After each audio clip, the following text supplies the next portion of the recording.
มื้อนี้วันที่20เท่าใด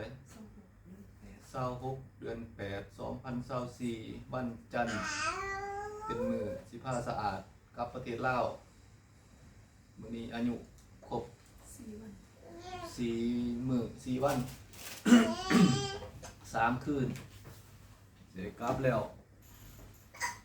มาเฮ็ดวิดีโอไว้สัมภาษณ์แม่สะอาดเป็นจังไดเข้าห้องผ่าตัดความรู้สึกทำยานทำซ้ำซ้ทำยานตายยานทุกอันยานทุกอันน้ำลูกเลยยานลูกบ่รอดยานตัวเองก็บ่รอดหลายแนวพ่อก็อยู่ในห้องผ่าตัดนำพ่อก็บอกความรู้สึกสิว่าย่าน บ่ย่านแต่ว่าอีต้นหลายกว่าย่านอีต้นทั้งแม่ทั้งลูกรุ่นแต่เวลาปานใดมันสิแล้วปานใดมันสิ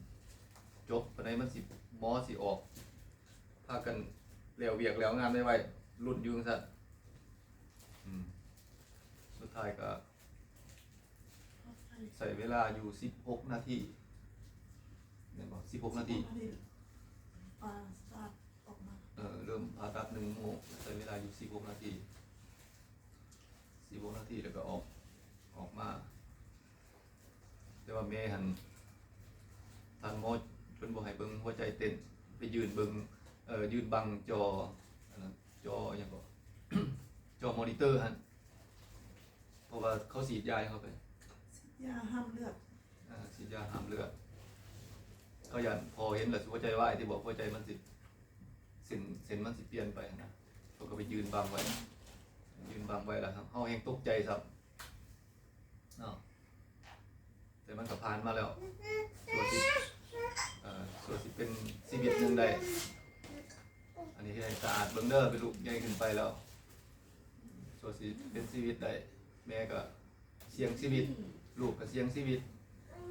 ส่วนสิเป็นชีวิตมีชีวิตแล้วก็ต้องใช้ชีวิตให้มันเกิดประโยชน์กับโลกกับสังคมต่อไปเด้อลูกเด้อนี่ให้สูงคำพูดให้สูง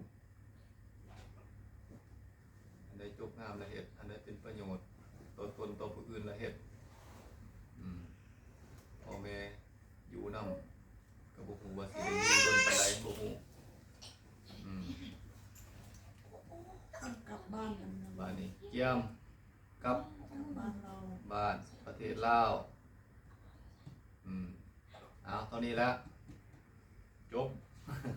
เกี่ยมกับเมียนเครื่อง